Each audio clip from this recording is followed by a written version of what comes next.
మనం కొన్నిసార్లు నేను కొత్తవి నేర్చుకుంటే నేను ఎదుగుతాను, కొత్తవి అలవాటు చేసుకుంటే నేర్చుకుంటాను అనుకుంటాం. ప్రియులారా, చీకటి ఉన్నప్పుడే వెలుగు యొక్క ప్రభావం తెలుస్తుంది.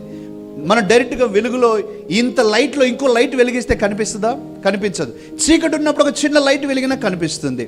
అలాగే ప్రియులారా, నేను తాగే ఈ నీరు బాటిల్లో అశుభ్రమైన వాటర్ ఉందనుకుంది, అశుభ్రమైన నీరు ఉంటే నేను దీనిలో మంచి నీరు పోయాలి అని అంటే అది ఖాళీ చేయాలి కంపల్సరీ. అది ఖాళీ చేస్తేనే then I can fill it up with good water.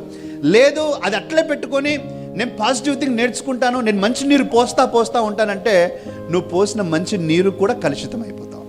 ఎంతమందికి అర్థమవుతుందండి?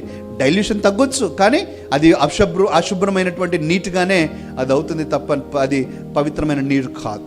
So we have to get rid of the negative things in our life. ఇది చాలా ప్రాముఖ్యమైనటువంటి ఎక్సర్సైజ్ ప్రియులారా. ఇది చాలామంది చేయని విషయము, పట్టించుకోని విషయం. ఒక కొరుకుడు పుండును పట్టించుకోకపోతే అది నీ శరీరాన్ని ఎలా తినేసి చివరికి కాలు చెయ్యి కూడా కొట్టేసే పరిస్థితి వస్తుందో, నువ్వు పట్టించుకోకపోతే ఇలాంటివి నీ జీవితానికి అత్యంత ప్రమాదకరంగా అవగలవు అనే విషయాన్ని నేను చెప్తా ఉన్నాను. We have to SIT down with our self, we have to take time to think about our self.